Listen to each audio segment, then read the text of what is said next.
राजपथ कर्तव्य पथ तब बना जब हमने ये बदलाव किया।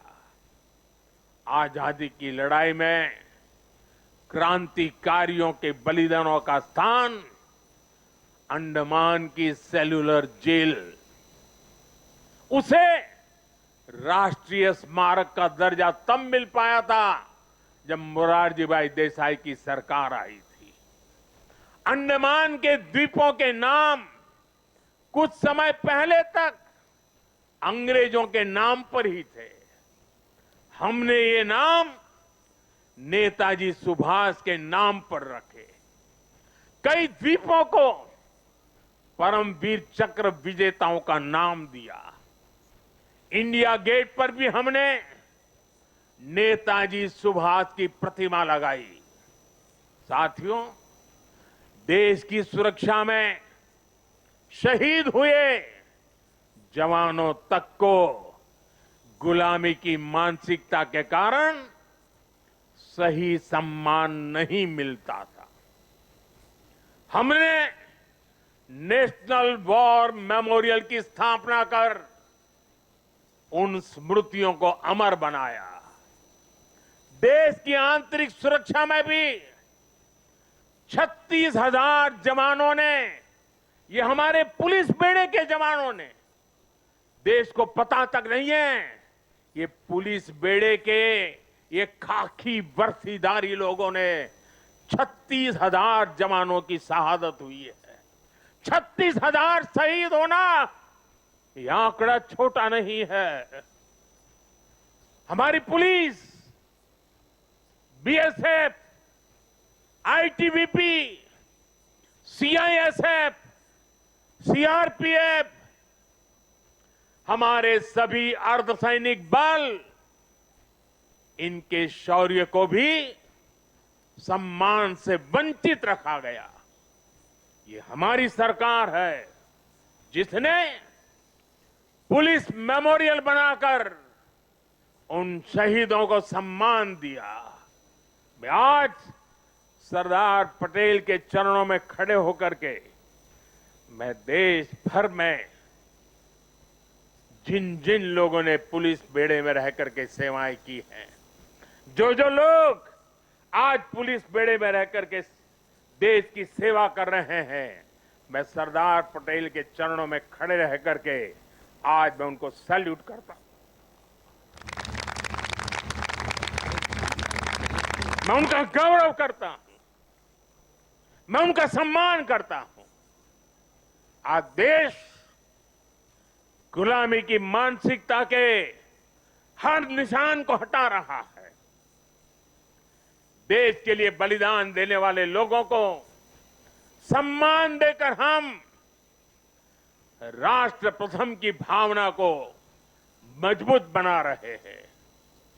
मेरे प्यारे देशवासियों, एकता राष्ट्र और समाज के अस्तित्व का आधार होती है। जब तक समाज में एकता है, राष्ट्र की अखंडता सुरक्षित है। इसलिए विकसित भारत के लक्ष्य तक पहुंचने के लिए हमें देश की एकता तोड़ने वाले हर षड्यंत्र को विफल बनाना होगा। एकता की ताकत से विफल बनाना होगा।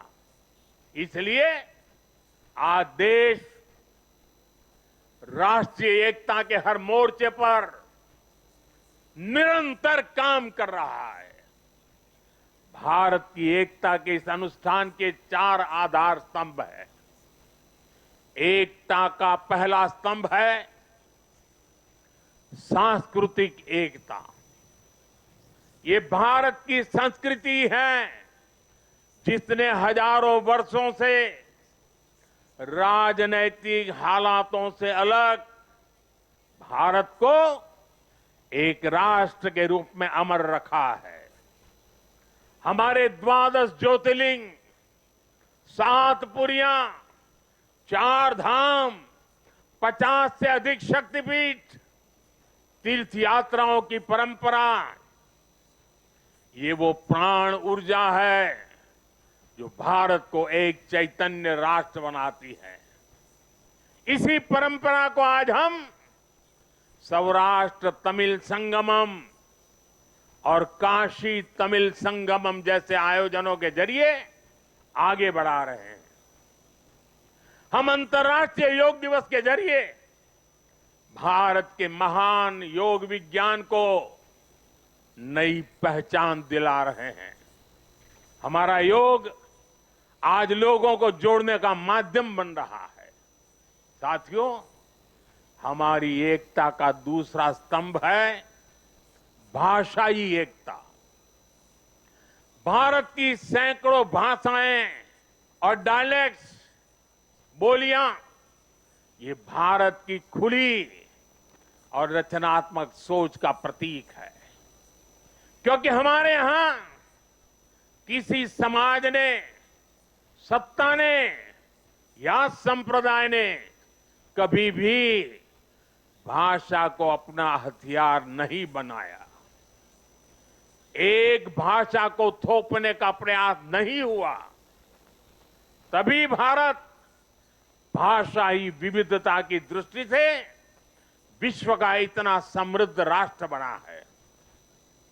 हमारी भाषाओं ने संगीत के अलग अलग सुरों की तरह हमारी पहचान को सशक्त बनाया है। इसलिए साथियों, हम हर भाषा को राष्ट्रीय भाषा मानते हैं। हम गर्व से कहते हैं कि भारत के पास तमिल जैसी दुनिया की सबसे पुरानी भाषा है और हमें इसका गर्व है। हमारे पास संस्कृत जैसी ज्ञान की धरोहर है। इसी तरह हर भारतीय भाषा की अपनी खूबी है, अपनी साहित्यिक और सांस्कृतिक पूंजी है।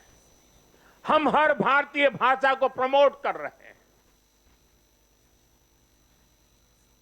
करें और आगे बढ़े। भारत के लोग देश की दूसरी भाषाओं को भी जानें, उनसे सीखें। भाषाएं हमारी एकता की सूत्रधार बने। और ये एक दिन का काम नहीं है, ये निरंतर चलने वाला काम है, जिसकी जिम्मेदारी हम सबको मिलकर के उठानी है। जहाँ भक्ति है हर शब्द में, कथाओं में छुपे हैं दिव्य रहस्य और ज्योतिष देता है जीवन को दिशा। धर्म से जुड़ी हर बातों को जानने के लिए हमारे चैनल स्तुति को सब्सक्राइब करें। चैनल पर जाने के लिए इस लिंक पर क्लिक करें।